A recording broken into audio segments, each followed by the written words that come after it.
आपको गुस्सा आना पसंद नहीं, लेकिन फिर भी आप आपा खो देते हैं, तो ध्यान से सुने। गुस्सा एक ऐसी भावना है जो हमें अक्सर अपने नियंत्रण से बाहर कर देती है। यह एक ज्वालामुखी की तरह है जो फटने के लिए तैयार रहता है, और जब यह फटता है तो यह हमारे और हमारे आसपास के लोगों के लिए विनाशकारी हो सकता है। गुस्से को समझना और इसे सही दिशा में उपयोग करना महत्वपूर्ण है। श्री कृष्ण की शिक्षाओं में गुस्से और धैर्य को लेकर एक गहरा सबक मिलता है। उनके अनुसार गुस्सा एक दोधारी तलवार की तरह है। यह हमें सही दिशा में ले जा सकता है या हमें विनाश की ओर धकेल सकता है। श्री कृष्ण ने अपने जीवन में कई बार गुस्से का सही उपयोग किया, जैसे कि महाभारत के युद्ध में जब उन्होंने अधर्म के खिलाफ खड़े होने का निर्णय लिया। उनके जीवन के उदाहरण हमें सिखाते हैं कि गुस्से का सही उपयोग कैसे किया जाए। वे कहते हैं, गुस्सा तब सद्गुण बन जाता है जब वो धर्म और सम्मान की रक्षा के लिए हो। यह गुस्सा हमें अपनी सीमाओं को पार करने और सही के लिए लड़ने की शक्ति देता है।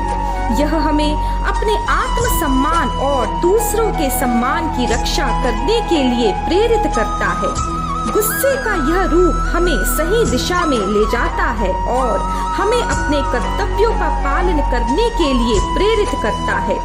जब हम सही के लिए खड़े होते हैं तो हमारा गुस्सा जायज है, नेक भी है। यह गुस्सा हमें अन्याय के खिलाफ खड़े होने की हिम्मत देता है।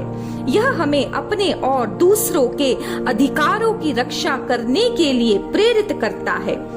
लेकिन यह भी महत्वपूर्ण है कि हम अपने गुस्से को नियंत्रित करें और इसे सही दिशा में उपयोग करें। गुस्से को सही दिशा में उपयोग करना ही सच्ची वीरता है। लेकिन यहाँ एक पेच है। धैर्य कभी कभी हमें भटका भी सकता है। धैर्य एक महान गुण है, लेकिन अगर यह हमें अन्याय और अपमान को सहने के लिए मजबूर करता है तो यह हमारे लिए हानिकारक हो सकता है।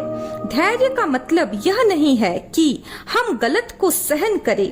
धैर्य का सही उपयोग करना भी उतना ही महत्वपूर्ण है जितना कि गुस्से का सही उपयोग करना। प्रभु श्री कृष्ण चेताते हैं कि जब हमारी सहनशीलता से अधर्म और अपमान को बढ़ावा मिलता है तो वो पाप बन जाती है। यह सहनशीलता हमें कमजोर बना सकती है और हमें अन्याय के खिलाफ खड़े होने से रोक सकती है। इसलिए हमें यह समझना होगा कि कब धैर्य दिखाना है और कब गुस्से का सही उपयोग करना है। धैर्य और गुस्से के बीच संतुलन बनाना ही सच्ची बुद्धिमता है। अगर हमारा धैर्य नुकसान या अन्याय का रास्ता खोलता है तो वो कोई गुण नहीं रहता। यह धैर्य हमें और दूसरों को नुकसान पहुंचा सकता है। इसलिए हमें धैर्य और गुस्से के बीच संतुलन बनाना होगा। यह संतुलन ही हमें सही दिशा में ले जाएगा। तो अगली बार जब आपको गुस्सा आए तो खुद से पूछो, क्या ये किसी नेक काम के लिए है? क्या यह गुस्सा आपको सही दिशा में ले जा रहा है या आपको विनाश की ओर धकेल रहा है? क्या यह गुस्सा आपको और दूसरों को लाभ पहुंचा रहा है या नुकसान पहुंचा रहा है? क्या आपका धैर्य आपको अन्याय के खिलाफ खड़े होने से रोक रहा है? श्री कृष्ण की बुद्धिमता हमें अपनी भावनाओं को धार्मिकता के साथ संतुलित करने का मार्ग दिखाती है। उनकी शिक्षाएं हमें यह समझाने में मदद करती है कि कब गुस्से का सही उपयोग करना है और कब धैर्य दिखाना है। उनकी शिक्षाएं हमें सही मार्ग पर चलने के लिए प्रेरित करती है। जय श्री कृष्ण। राधे राधे।